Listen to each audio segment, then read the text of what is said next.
Lagyan pagkain, o tay. Lagyan pagkain ng isda.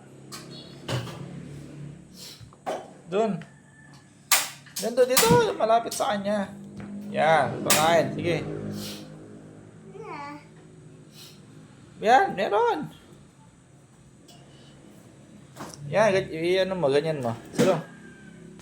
Dahil ganyan. Yan.